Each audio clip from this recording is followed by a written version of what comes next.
The topic of this lecture is pre-measures and the Hahn-Kolmogorov extension theorem. So, let me briefly recall what we have done, and we will put this new topic, today's topic, in that context as well. So, recall that we have defined what are called abstract outer measures,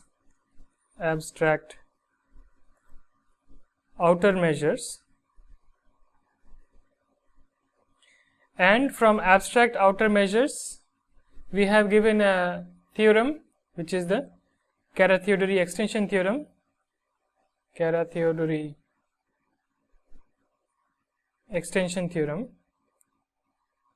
which once you have an abstract outer measure, the Carathéodory extension theorem via the notion of Carathéodory measurability, this gives you a measure, a sigma algebra and a countably additive measure on that sigma algebra. So, let me write here abstract outer measure on mu star on X, and this gives you the Carathéodory extension theorem gives you a measure mu and a sigma algebra B on X, and here we have mu is equal to simply the restriction of the outer measure to this sigma algebra B. So, we denoted our B was C mu star of X, which was the collection of Carathéodory measurable subsets. This collection was Carathéodory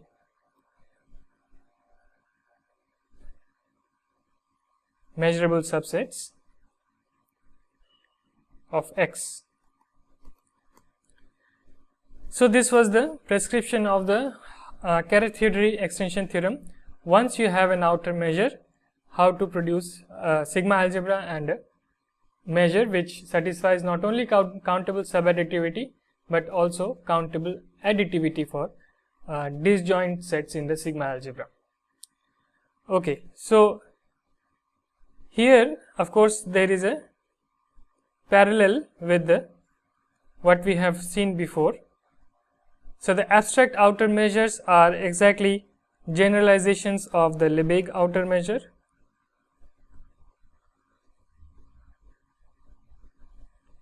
and so the Carathéodory extension theorem gives you a measure. So, let me write it as M star, and the Carathéodory extension theorem, let me write it CET for short. It gives you a measure MC, C for Carathéodory, and a sigma algebra CM star of RD on RD. So, now the question arises whether this measure MC is precisely our Lebesgue measure or not. Is MC equal to M, the Lebesgue measure, and CM star RD is equal to LRD. So, the answer to this question is in the affirmative, and this gives you another way to define the Lebesgue measure as the measure induced by the Carathéodory extension theorem. The Lebesgue measure is the measure induced by the Carathéodory extension theorem from the Lebesgue outer measure, and the sigma algebra that it gives is exactly the sigma algebra of Lebesgue measurable sets on RD, and the measure is exactly the Lebesgue measure. So, we will answer this question here, but this specific instance of the Lebesgue measure is then a generalization for the so this measure mu that we get in the sigma algebra C mu star x on an arbitrary set x is then a generalization of the Lebesgue measure that we have already seen. On the other hand, remember that our Lebesgue outer measure came from something more basic, which was the elementary measure or the Jordan measure. So in fact, we defined the Lebesgue outer measure using only boxes, and so it was given by the elementary measure on the elementary subsets of Rd. So the question arises whether you can take an abstract version of what is an elementary measure such that it will give you this abstract outer measure mu star on x. So this concept is precisely what is called a pre-measure on a Boolean algebra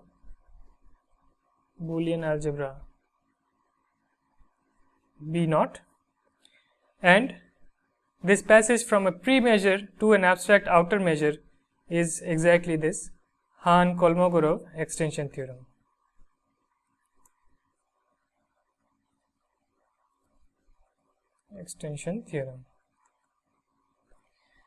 So this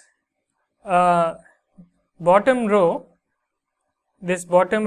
which goes from the elementary measure to the Lebesgue outer measure and then to the Lebesgue measure, provided we prove that we get exactly the Lebesgue measure using the Carathéodory measurability condition as well, then is generalized to this concept of a pre-measure on a Boolean algebra, which then gives you an abstract outer measure, which then gives you a measure on the sigma algebra of Carathéodory measurable subsets.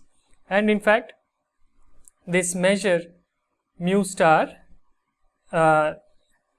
this outer measure mu star given by the Hahn-Kolmogorov extension theorem also satisfies that the restriction of this outer measure on this Boniel algebra B naught from which we started is precisely this mu naught, which is the pre-measure.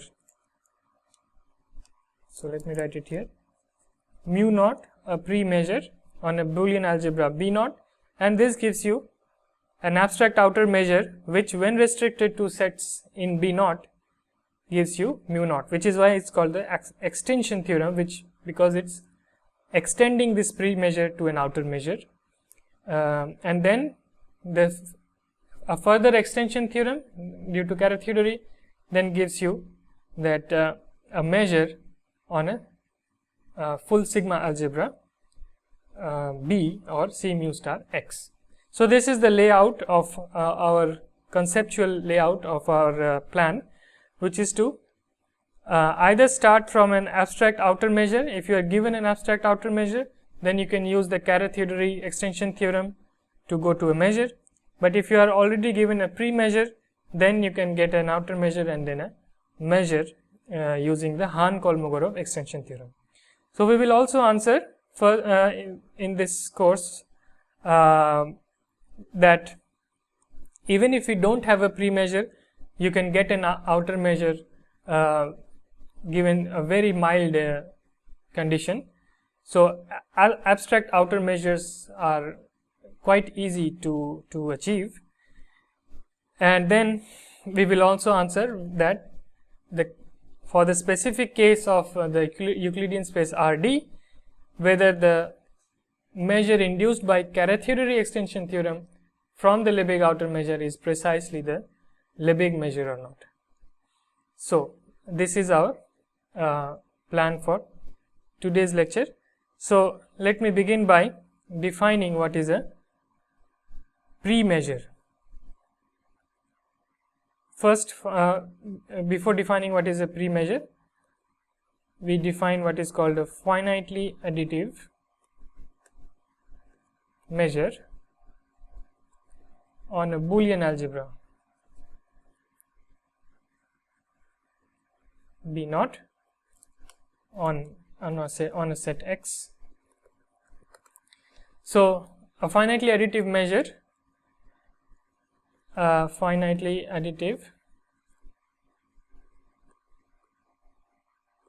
measure, on a Boolean algebra B naught on X is a function mu naught which takes elements of B naught, so subsets of X lying in the Boolean algebra, and gives you a non-negative extended real number, so it can lie between 0 and infinity with both endpoints included, and such that it satisfies two axioms. So the first one is the empty set axiom, which is that mu naught of the empty set should be 0, and the second one is the finite additivity axiom,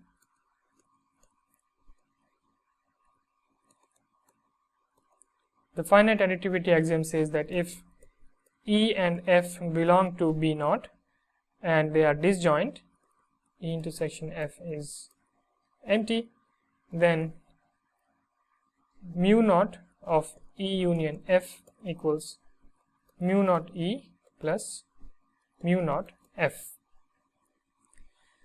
So for example,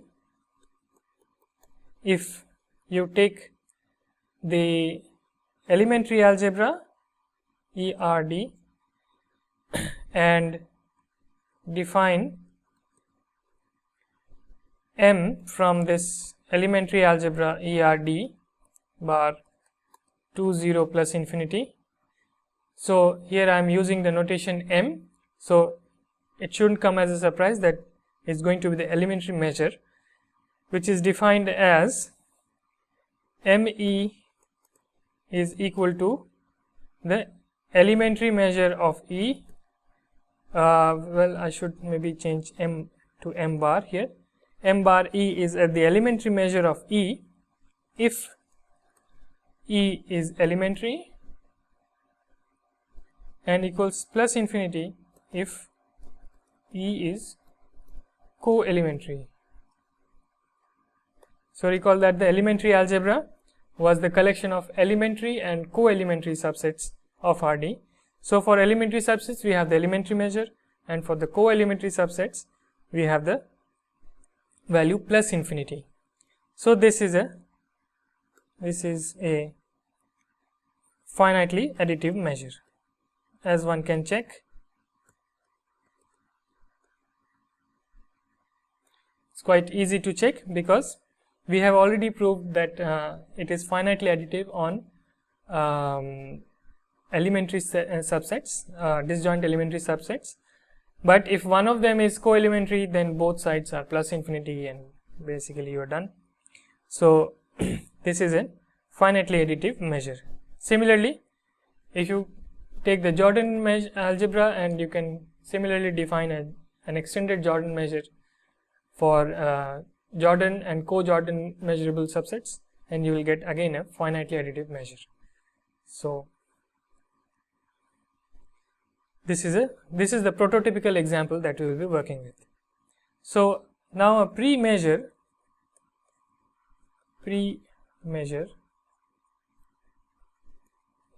is defined as follows. So if B naught is a Boolean algebra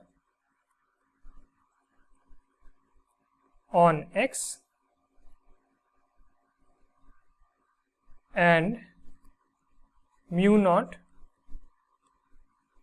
is a pre-measure, is a finitely additive measure,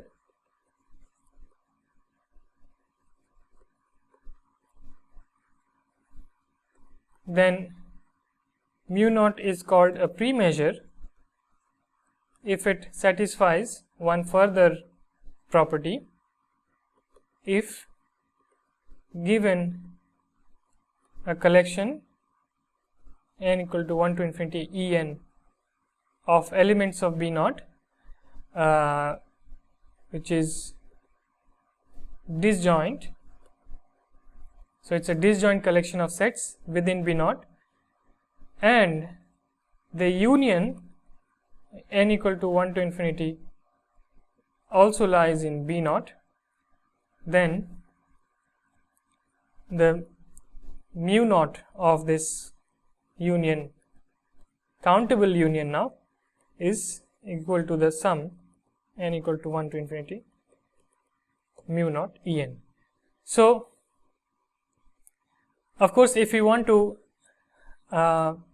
extend a pre-measure to a measure, then this should be a necessary condition. This countable additivity on the Boolean algebra itself should be a necessary conditions, meaning exactly this part that I wrote here, that if you have a disjoint collection such that the union also belongs to the Boolean algebra, then you should have the countable additivity property satisfied by a pre-measure, so that it can become a measure. So if you are expecting something to become a measure, then it should already satisfy this countable additivity property for unions which again lie in the Boolean algebra.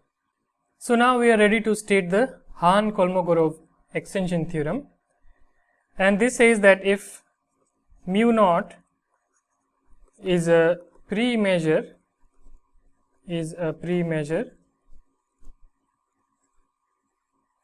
on X, so here B naught is a Boolean algebra on X, then there exists a sigma algebra B naught, B containing B naught, and measure mu on B naught, measure mu on B, which extends mu naught, which means that when you restrict mu to elements of B naught, you get mu naught, or in other words, if E is an element of B naught, then mu of E is equal to mu naught of E. So this is the extension part in the Hahn-Kolmogorov extension theorem, because we are extending a pre-measure to a measure on a full sigma algebra. So let's see the proof for this wonderful theorem. First note that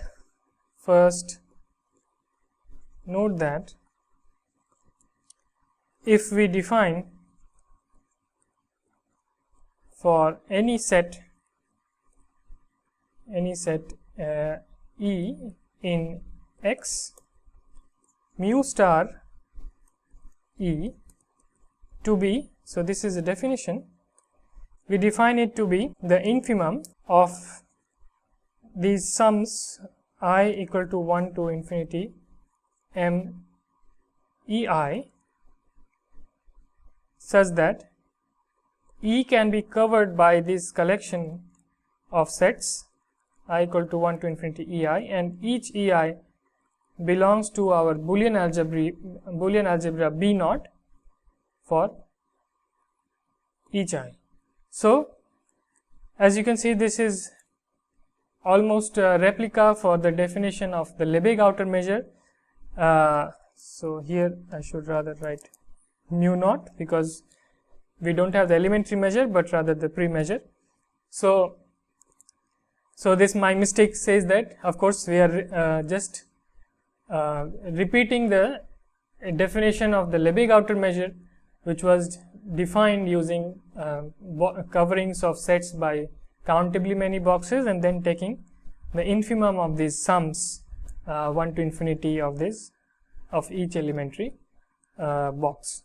So here we are replacing the boxes by elements of our Boolean algebra B naught, which is given, and then we are doing exactly the same thing as before. So we can immediately check that mu star is in fact an outer measure. So this I leave you to do this as an exercise, and in fact we need not even have this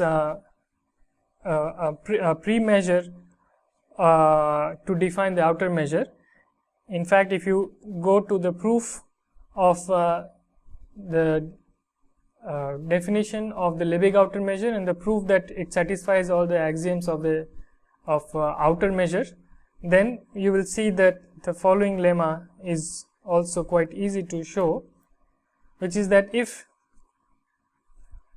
E is a subset of the subcollection of the power set of X, and such that phi and X both belong to this collection E, and rho is a map from E to the non-negative extended reals, such that the empty set gives you the value 0 when you apply rho to it. So this is the empty set axiom. So rho is any map, need not be finitely additive, but it is any map which satisfies the empty set axiom. Then mu star E defined as the infimum of the values rho E I equal to 1 to infinity, such that E is covered by this union I equal to 1 to infinity EI, and each EI belongs to E, is defines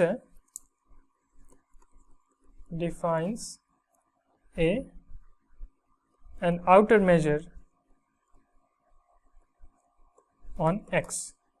So this is exactly just repeating the same arguments for the proofs that we gave for the Lebesgue outer measure that was defined using the elementary measure, and you can basically repeat each argument here to show that this is an outer measure. So in fact, when we define it using a pre-measure, of course the pre-measure satisfies this empty set axiom, and the Boolean algebra satisfies these the property that an empty set and the whole set X belong to the Boolean algebra, and so we can define an outer measure using this prescription. So by the Carathéodory extension theorem, the Carathéodory extension theorem implies that mu star gives us a sigma algebra C mu star X and a measure mu, which is the restriction of mu star to this sigma algebra C mu star X. So once we have a pre-measure, we can define an outer measure, and from the outer measure we use the Carathéodory extension theorem to get a measure. So now we have to show that this measure that we get extends mu naught. So first we have to show that B naught, the Boolean algebra, is a subcollection of the sigma algebra C mu star X. So this is, so let me denote it by B, which will be the required sigma algebra, and for any E in B naught, mu B naught, mu E sorry, is equal to mu naught E. So this means that mu when restricted to B naught is given by the exactly the pre-measure mu naught.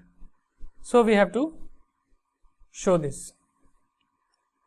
So remember that our sigma algebra was defined using the Carat-Theodori measurability condition. So we have to show that if E is an element of B naught, then mu star, then for any subset A of X, mu star of A is equal to mu star A intersection E plus mu star A minus E. So this was the condition that was required to define the Carat-Theodori measurability. So this will show that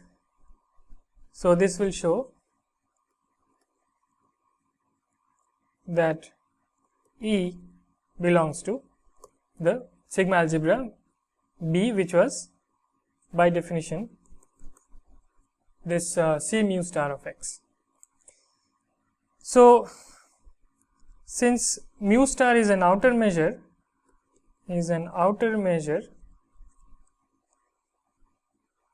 we have that mu star A is less than or equal to mu star A intersection E plus mu star A minus E. This is by subadditivity.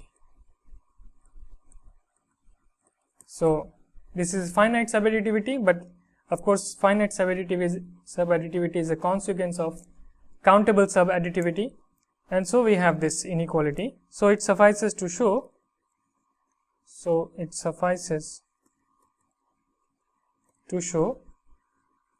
that mu star A is greater than or equal to mu star A intersection E plus mu star A minus E.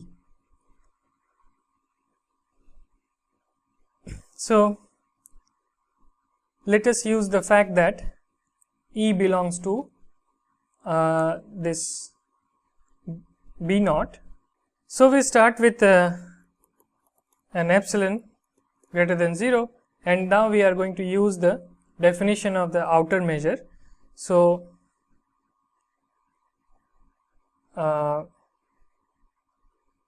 suppose that further that mu star A is finite. Of course, if mu star A is plus infinity, this inequality holds trivially. So this is trivial if mu star A is equal to plus infinity. So we suppose that it is finite, and so there exists, this implies that there exists a collection En in B naught such that A is covered by the union of these Ens, and mu star, the sum n equal to 1 to infinity mu star En is less than or equal to mu star A plus epsilon. So this we can do by the definition of so this should be mu naught here, by definition of the outer measure that we have just defined. So now A intersection E is then covered by this union En intersection E, n equal to 1 to infinity, and since E belongs to B naught and Ens belong to B naught, so this collection is in B naught. So En intersection E belongs to B naught for each n greater than or equal to 1. This means that the outer measure of A intersection E is bounded above by this infinite sum of values mu naught intersection E. Similarly, we can show that mu star of A minus E is less than or equal to this sum n equal to 1 to infinity mu naught of En minus E. So therefore, if you add these two inequalities, we get mu star of A intersection E plus mu star of A minus E is bounded above by the sum n equal to 1 to infinity mu naught En intersection E plus mu naught En minus E, where we have collected the nth term in the series in the two series in a single term. So we have a single sum with the nth term given by the sum of the individual nth terms. But since E belongs to B naught, we have that mu naught En is equal to mu naught En intersection E plus mu naught En minus E, because this is a using the finite additivity property of the pre-measure mu naught. So remember that mu naught was a pre-measure, and to define a pre-measure we had assumed that it satisfies already a finite additivity property.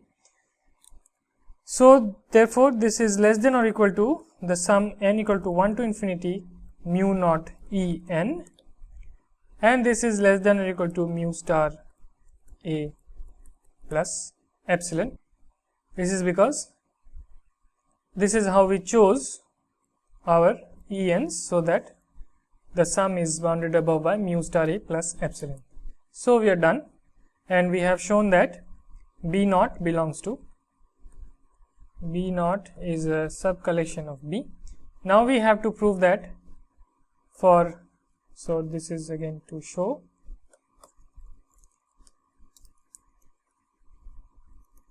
that for E in B naught, mu E equals mu naught E. So that our measure mu that we got from the Carathéodory extension theorem, when restricted to B naught, is given by mu naught. So mu extends mu naught. So this means in words that mu extends mu naught. So let's see how this can be shown. So if En n equal to 1 to infinity is a collection of elements in B naught such that E is covered by this collection, the union of this collection, then mu star of E is of course less than or equal to the sum of these mu naught En n equal to 1 to infinity. So in particular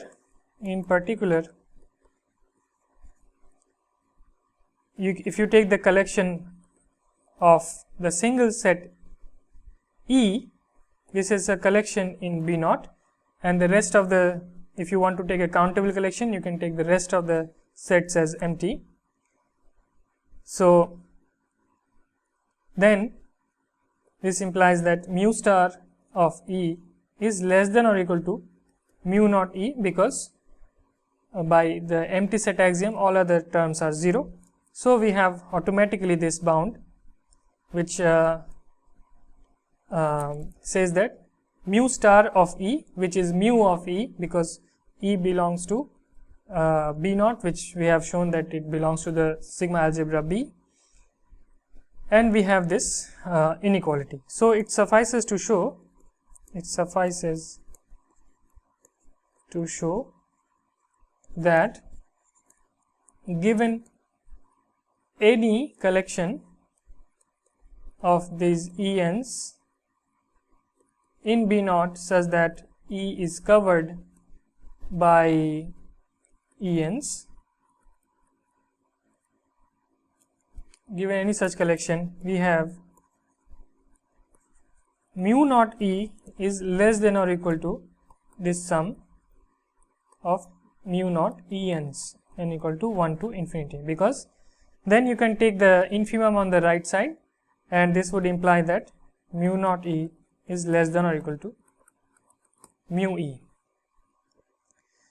So why is this true? Of course we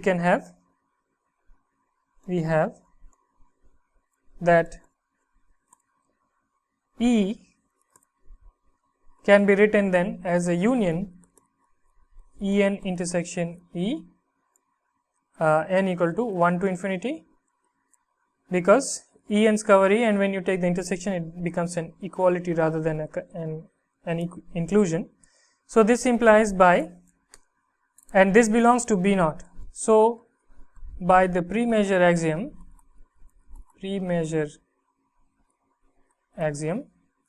we have that mu naught of E is equal to the sum n equal to 1 to infinity mu naught of En intersection E, and one can show that once you have a finitely additive measure, it is automatically monotone. I didn't specify it explicitly, but this is by monotonicity property. This is due to monotonicity of a finitely additive measure. So one can show that once map satisfies the empty set axiom and the finite additivity axiom, it also satisfies the monotonicity axiom. So by monotonicity we have that each individual term is bounded above by mu naught En, and so we are done. So this ends the proof.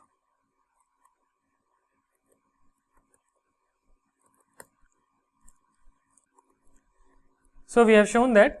Just one more thing to add here is that this equality here can be used because we can assume without loss of generality that is this collection En is disjoint. So in fact can write assume without loss of generality that En is disjoint, is a disjoint collection, for example by reducing it to the lacunae so that the union gives you the same union but with disjoint pieces, and then again you can use monotonicity.